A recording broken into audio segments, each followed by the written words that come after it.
The flickering candle in Anne Darwin's window was a nightly ritual, a symbol of hope for a husband lost to the North Sea. To the people of Seaton Carew, Anne was the grieving widow, her sons Mark and Anthony by her side, mourning their father, presumed drowned in a tragic canoe accident. The community rallied around her, moved by her sorrow and the story of John Darwin's disappearance. Anne played her part flawlessly, accepting condolences, speaking to the press, and lighting her candle each night.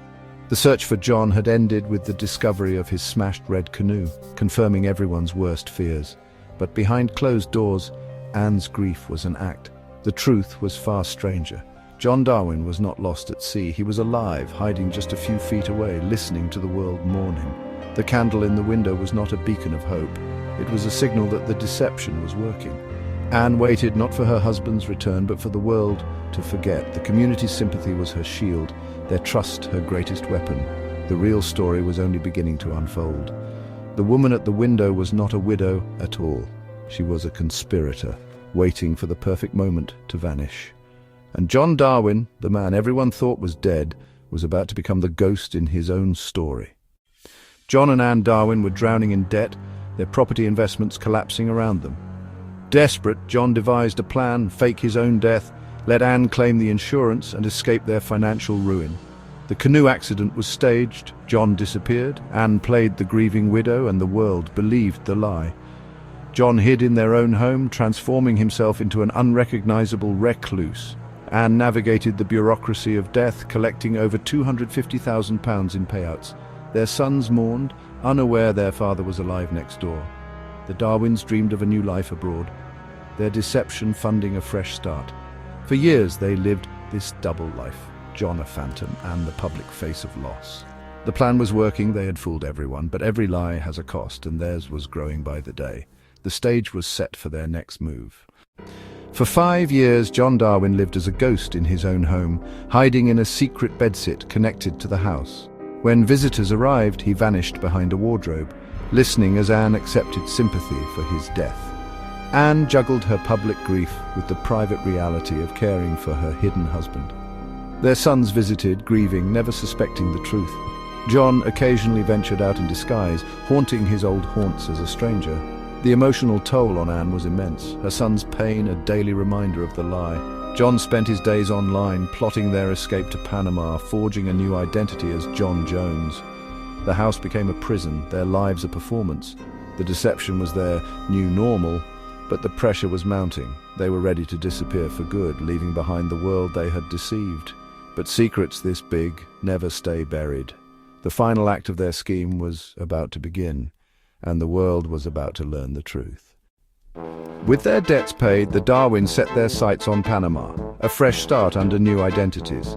They bought property, planned a hotel, and lived openly as a couple, free from their past. Anne told her son she was emigrating, hiding the truth that John was alive and with her. For a while their dream seemed real, but a change in Panamanian visa laws forced John to seek official documents, threatening their cover. John returned to the UK, claiming amnesia, hoping to reclaim his old life. The plan might have worked until a photograph surfaced online, a real estate agent's photo of John and Anne in Panama, dated years after his death, was discovered. The image was sent to the press and police. Their entire scheme unraveled in an instant. The lie that had sustained them was now their undoing. The world saw the truth: the canoeman had never drowned. The Darwins' dream was over. John Darwin walked into a London police station, claiming amnesia and hoping to reclaim his life. His sons, overjoyed at his return, were soon devastated as the truth emerged. The Panama photograph exposed the entire fraud. Police descended, media descended, the story turning from miracle to scandal overnight.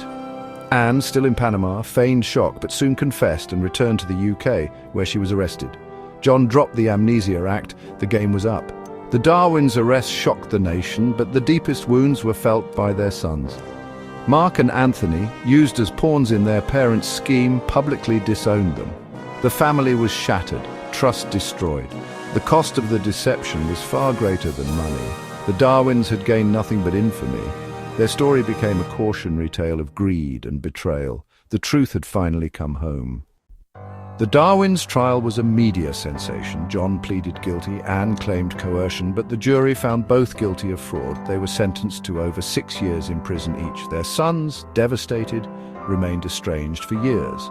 After prison, John and Anne divorced. John moved abroad. Anne sought reconciliation with her sons. She wrote a book trying to explain her actions. The Canoeman case remains a stark warning about the corrosive power of lies. It forces us to question trust, crime, and the lengths people will go for a fantasy. Was Anne a victim or a conspirator? In the end, the Darwins' greatest loss was not money, but family.